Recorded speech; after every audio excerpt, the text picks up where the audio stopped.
นานมาแล้วมีครอบครัวช่างปั้นหม้อที่แสนยากจนอยู่ครอบครัวหนึ่งอาศัยอยู่ในหมู่บ้านเล็กๆบริเวณเชิงเขามีสมาชิกในครอบครัว3 คนนั่นก็คือนายทองมาช่างปั้นหม้อ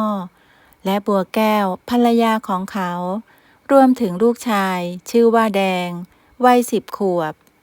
ทองมาได้รับการถ่ายทอดวิชาความรู้ในการปั้นหม้อมาจากบรรพบุรุษ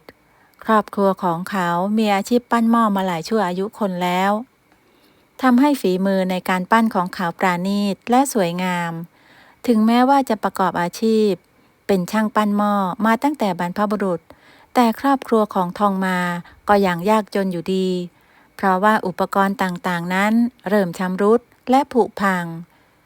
อีกอย่างลำพังแค่สมาชิกเพียง3 คนนั้นทำให้ปั้นหม้อไม่ทัน เพราะขาดแรงงาน แต่ทุกคนก็ไม่เคยย่อท้อหรือสูญสิ้นความหวัง ยังคงก้มหน้าก้มตาทำงานต่อไปด้วยความมุ่งมั่นและขยันขันแข็ง ทั้ง3 คนพ่อแม่ลูกต่างก็เป็นกำลังใจให้กันและกันเสมอมา แม้จะยากเย็นแสนเข็ญแต่ครอบครัวของเขาก็ยังเปี่ยมไปด้วยรอยยิ้มและมีความสุข แม้จะอดมื้อกินมื้อบ้าง แต่ว่าทองมากับบัวแก้วก็ไม่เคยทะเลาะเบาะแว้งหรือด่าทอกันเลย ตลอดที่อยู่กินกันมานับ10 ปี เจ้าแดงเอง ถึงแม้จะมีอายุเพียงแค่10 ขวบ ก็ยังต้องช่วยงานพ่อกับแม่อย่างหนัก หน้าที่ของเจ้าแดงคือหาบน้ำจากลำธารมาใช้เป็นส่วนผสมในการปั้นหม้อ แม่ครับ ผมไปตักน้ำก่อนนะครับ ไปเถอะลูก ระวังตัวด้วยนะ แม่บอกกับเจ้าแดงที่ไปแต่เช้ามืด เกรงว่าจะไปเหยียบงูเงี้ยวเขี้ยวขอเข้า เมื่อไปถึง เขาก็ลงไปตักน้ำที่ลำธารที่อยู่ไกลออกไปในป่า หาบกลับมา เทใส่ตุ่มจนเต็ม เพราะน้ำคือวัตถุดิบในการปั้นหม้อที่สำคัญ และต้องใช้อาบใช้กิน รวมถึงใช้ในการซักล้างและทำอาหารด้วย เจ้าแดงไม่มีโอกาสได้ไปเที่ยวเล่นอย่างเช่นเด็กในวัยเดียวกัน แต่ถึงอย่างนั้นเขาก็ไม่เคยบ่นหรือน้อยใจในชีวิต เจ้าแดงช่วยงานพ่อแม่ด้วยความแข็งขันและเต็มใจ ส่วนบัวแก้วนั้นก็ไม่เคยสวมใส่เสื้อผ้าหรือเครื่องประดับที่สวยงาม แต่เธอก็ไม่เคยน้อยใจ เพราะเธอเองรักลูกและสามีของเธอมาก นั่นจึงเป็นแรงผลักดันให้เธอทำงานอย่างหนัก และก็มีความสุข เงินทุกบาททุกสตางค์ที่ได้มาจากการปั้นหม้อดินเผาไปขาย เธอจะใช้จ่ายอย่างประหยัด ใช้เท่าที่จำเป็นเท่านั้น และแบ่งบางส่วนเก็บไว้ใช้ในยามจำเป็น สิ่งเดียวที่ยึดเหนี่ยวหัวใจทั้ง3 ดวงเอาไว้ได้ คือทุกคนมีความหวัง และความเชื่อมั่นว่าสักวัน ชีวิตของครอบครัวจะต้องหลุดพ้นจากความยากจน และความลำบากเหล่านี้ไปได้ และเงินจากการขายหม้อดินเผา เริ่มพอจะมีเก็บอยู่บ้าง ความไม่แน่นอนก็เกิดขึ้น เจ้าแดงก็เกิดไม่สบายขึ้นมาทำให้ต้องใช้เงินเก็บทั้งหมดที่มีนำไปรักษาเจ้าแดงจนหมด เป็นอีกครั้งที่ครอบครัวของชายปั้นหม้อต้องกลับไปสู่จุดต่ำที่สุด แต่ถึงกันนั้น นายทองมากับบัวแก้วก็ไม่ได้นึกเสียดายเงินเก็บก้อนนั้นเลย ขอแค่ลูกของพวกเขาหายดีก็เพียงพอ โถ ลูกเอ้ย เวรกรรมอะไรของเรานะ ถึงต้องมาเจอเรื่องแบบนี้ หายเร็วๆนะลูก ลูกเราเป็นคนดี คุณพระต้องคุ้มครองนะแม่ อย่าเป็นห่วงเลย ผู้เป็นสามีเอ่ยปลอบใจภรรยาด้วยความห่วง กลัวว่าจะเจ็บไข้ไปอีกคน เจ้าแดงต้องรักษาตัวอยู่เป็นแรมเดือน จึงได้หายจากอาการป่วย ระหว่างที่ลูกชายป่วยอยู่นั้น ทองมาก็ไม่ได้ปั้นหม้อเลย เพราะเขาต้องดูแลลูก ช่วยภรรยาทำให้รายได้เพียงน้อยนิดจากการขายหม้อดินเผานั้นหมดไป ทองมายังคงมองโลกในแง่ดีเสมอ ถึงแม้จะขาดรายได้ไป แต่ลูกชายของเขาหายป่วย ก็นับว่าโชคดีเมื่อเจ้าแดงหายป่วยก็กลับมาช่วยงานครอบครัวเช่นเดิมทองมากับบัวแก้วต่างก็ดีใจคิดว่าเคราะห์กรรมในครั้งนี้หนักหนาเพียงพอแล้วหวังว่าฟ้าคงไม่ใจร้ายเกินไปแต่แล้ววันหนึ่งราวกับว่าฟ้าเบื้องบนต้องการพิสูจน์ความเชื่อมั่นและศรัทธาของครอบครัวจึงได้ส่งความท้าทายที่แสนสาหัสมาให้ครอบครัวของชายปั้นหม้ออีกครั้งคืนหนึ่งในขณะที่ทั้งสามนอนหลับไหลเพราะเหนื่อยล้าจากการทำงานหนักก็มีโจรบุกเข้ามาปล้นหมู่บ้านและเป้าหมายแรกของโจรชั่วก็คือบ้านของทองมาแต่เนื่องจากว่าบ้านของนายทอนมายากจนโจรชั่วจึงได้ทรัพย์สินไปเพียงเล็กน้อยเท่านั้นทำให้พวกโจรโกรธจัดพวกมันจึงทำลายเครื่องใช้เครื่องไม้เครื่องมือในการปั้นหม้อของเขาจนหมดสิ้นมีหนำซ้ำยังเผาบ้านจนวอดวายโชคดีไม่มีใครอยู่ในบ้านและได้รับบาดเจ็บหรือล้มตายบ้านหลังอื่นในหมู่บ้านก็เช่นเดียวกันต่างเสียหายจากโจรปล้นไม่น้อยไปกว่าบ้านของทองมาเลยทุกคนในหมู่บ้านต่างก็โศกเศร้าและขวัญเสียมีชาวบ้านหลายคนที่สิ้นเนื้อประดาตัวแต่ว่าฟ้าก็ยังเมตตาปราณีครอบครัวของทองมาอยู่บ้างเพราะว่าก่อนหน้าที่โจรชั่วจะเข้ามาปล้นทองมาเกิดสะดุ้งตื่นมาเพราะมีเสียงกระซิบที่ข้างหูเขาจึงปลุกลูกเมียให้ตื่นขึ้นและหลบหนีเข้าไปในป่าก่อนที่โจรชั่วจะเข้ามาปล้นเพียงเสี้ยววินาทีไม่เช่นนั้นครอบครัวของเขาอาจจะสูญเสียไปมากกว่านี้ก็เป็นได้ในตอนเช้าทองมาพาลูกเมียออกมาจากป่าและเริ่มสำรวจความเสียหายที่เกิดขึ้นทองมาพบว่าครอบครัวของเขาไม่เหลืออะไรเลยนอกจากชีวิตลมหายใจและเสื้อผ้าที่สวมใส่อยู่ในตอนนี้เพียงเท่านั้นแต่ถึงกระนั้นเขาก็ไม่ยอมย่อท้อหรืออ่อนแอเขาคิดเสมอว่าตราบใดที่ยังมีลมหายใจอยู่นั่นก็เท่ากับว่าเขาและครอบครัวยังมีความหวังโจรชั่วปล้นได้เพียงสิ่งของภายนอกกาย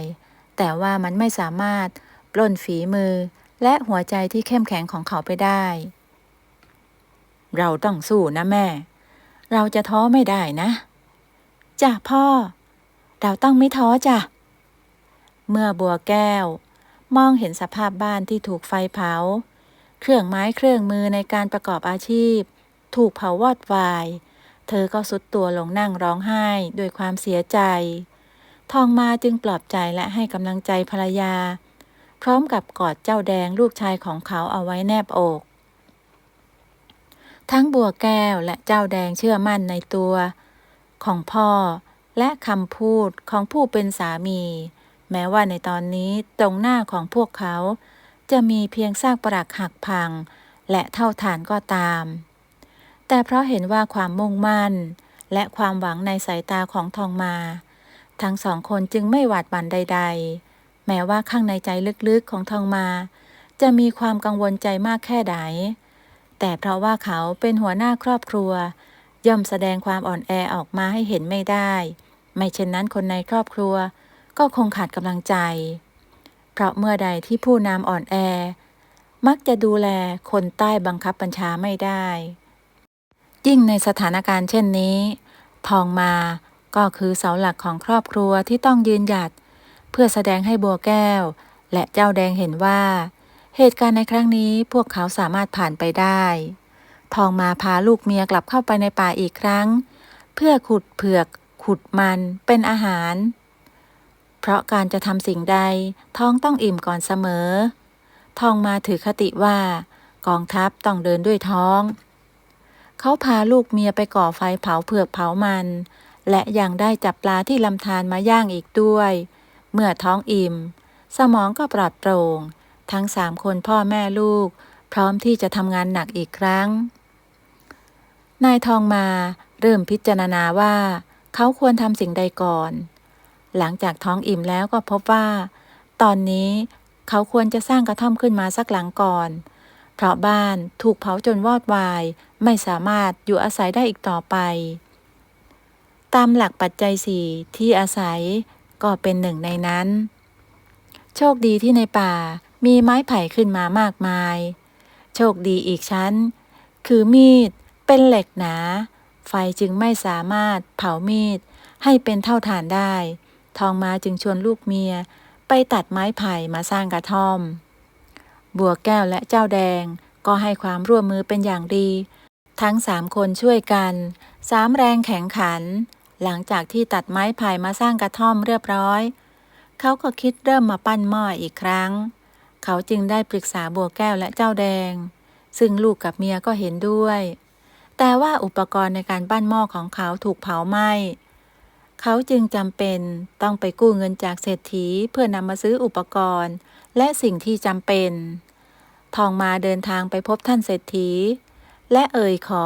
หยิบยืมเงินเศรษฐีเองก็ไม่ปฏิเสธเพราะเขาเห็นความมุ่งมั่นและซื่อตรงในแววตาของทองมาแต่ทว่าแม้จะได้เงินกู้มาแต่ว่าทองมาก็ต้องเสียดอกให้กับเศรษฐีทุกเดือนทองมานำเงินกู้จากเศรษฐีไปซื้ออุปกรณ์ในการปั้นหม้อเมื่อมีอุปกรณ์ครบทุกคนในบ้านก็ช่วยกันทำงานอย่างหนักไม่เว้นแม้แต่เจ้าแดงลูกชายวัย10 ขวบแต่ว่าในความโชคร้ายที่ครอบครัวของทองมากำลังเผชิญอยู่นั้นก็ยังมีความโชคดีเจือปนอยู่บ้างเพราะหม้อที่เขาปั้นมานั้นมีคนมาซื้อหมดทุกครั้งที่ปั้นเสร็จฝีมืออันปราณีตสวยงามในการปั้นหม้อของทองมาต่างก็เป็นที่ต้องการของผู้คนเขาจึงคิดที่จะปั้นหม้อให้มากขึ้นกว่าเดิมเมื่อเป็นแบบนั้นทำให้ทองมาจำเป็นต้องขุดดินในหลุมลึกเข้าไปมากยิ่งขึ้นเพื่อหาดินเหนียวมาปั้นหม้อเพิ่มในตอนเช้าที่แสงแดดยังไม่ร้อนมากนายทองมาจะมาขุดดินในบ่อดินเหนียวเพื่อเอามาปั้นหม้อช่วงสายขึ้นมาหน่อยก็จะมาขึ้นรูปหม้อดินหลังจากนั้นก็กินข้าวเที่ยงและนำหม้อที่ปั้นเสร็จไปตากแดดส่วนบัวแก้วและเจ้าแดงก็จะนำหม้อที่ปั้นเสร็จเรียบร้อยแล้วไปขายในตลาดและในช่วงเย็นหลังจากขายของที่ตลาดเสร็จแล้วบัวแก้วและเจ้าแดงก็จะรีบกลับมาช่วยทองมาปั้นหม้อและนำหม้อไปตากแดดไว้เพราะในช่วงค่ำจะนำหม้อตากแดดจนแห้งนำมาเข้าเตาเผาเพื่อให้ดินเผานั้นมีความแข็งแรงมากขึ้นทุกขั้นตอนทั้ง3 คนพ่อแม่ลูกต่างก็ช่วยกันด้วยความตั้งใจชีวิตของทองมาและครอบครัวดำเนินมาแบบเดิมทุกวันถึงแม้จะลำบากยากแค้นแต่พวกเขาก็อดทนไม่เคยย่อท้อเหล่าเทวดาและสิ่งศักดิ์สิทธิ์จึงได้ประชุมกันเพื่อจะมอบรางวัลพิเศษให้กับทองมาตอบแทนที่เขาไม่เคยย่อท้อและไม่ยอมแพ้แก่โชคชะตาแม้ว่าครอบครัวของเขาจะเผชิญกับความท้าทายมาหลายครั้งก็ตามเหล่าเทวดาและสิ่งศักดิ์สิทธิ์ประชุมกันเรียบร้อยจึงตกลงกันว่าจะมอบเครื่องปั้นดินเผาโบราณที่เป็นที่ต้องการของนักสะสมให้แก่ทองมาเพื่อให้เขาได้นำสิ่งของเหล่านั้นไปขายนำเงินมาใช้หนี้และซื้อสิ่งของที่จำเป็นหัวหน้าเทวดาจึงได้มาเข้าฝันเพื่อส่งสัญญาณให้เขารับรู้ว่า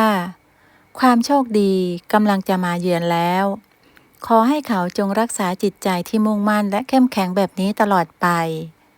ทองมาจึงเล่าความฝันนี้ให้บัวแก้วได้ฟังพร้อมกับบอกว่านี่คือผลของการมุ่งมั่นและไม่สิ้นหวังแม้แต่เหล่าเทวดาและสิ่งศักดิ์สิทธิ์ต่างก็มองเห็นและพร้อมจะให้ความช่วยเหลือโดยที่ไม่ต้องร้องขอทองมาเองก็ไม่เคยหยุดรอความโชคดีถึงแม้ว่าเทวดาจะมาเข้าฝันบอกกล่าวว่าความโชคดีกำลังจะมาเยือนทองมาก็ยังคงตั้งหน้าตั้งตาทำงานอย่างไม่มีวันหยุดพักขุดดินปั้นหม้อขุดดินอยู่อย่างนั้นทุกวันจนกระทั่งในวันหนึ่งที่นายทองมากำลังขุดดินเพื่อไปปั้นหม้ออยู่เช่นทุกวันจอบของเขาก็ไปกระทบกับบางอย่างเสียงดังเคร่งทองมาจึงวางจอบและนั่งลงค้นหาสิ่งที่กระทบกับจอบของเขาและแล้วทันใดนั้นก็มีชิ้นส่วนของวัตถุบางอย่าง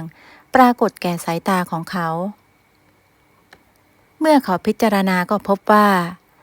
วัตถุชิ้นนั้นเป็นหม้อดินเผาที่มีอายุเก่าแก่หลายร้อยปี นายทองมารู้สึกตื่นเต้นกับการค้นพบในครั้งนี้ เพราะเขาปั้นหม้อดินมานาน จึงพอมีความรู้อยู่บ้าง ประเมินด้วยสายตาก็พอจะรู้ว่าหม้อดินเผาใบนี้มีราคาที่แพงมาก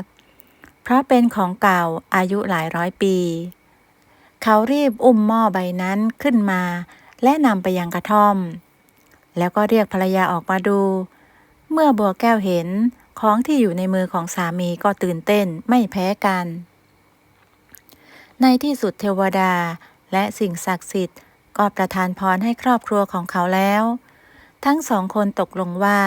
จะให้บัวแก้วและเจ้าแดงนำหม้อดินเผาไปขายที่ตลาดในเมืองในวันรุ่งขึ้น ส่วนทองมาจะลองขุดหาหม้อดินเผาในหลุมอีกครั้ง เพราะเขาแน่ใจว่าจะต้องมีหม้อดินเผาแบบนี้อีกแน่นอน พอบัวแก้วและเจ้าแดงนำหม้อไปขายที่ตลาดก็สามารถขายได้อย่างรวดเร็ว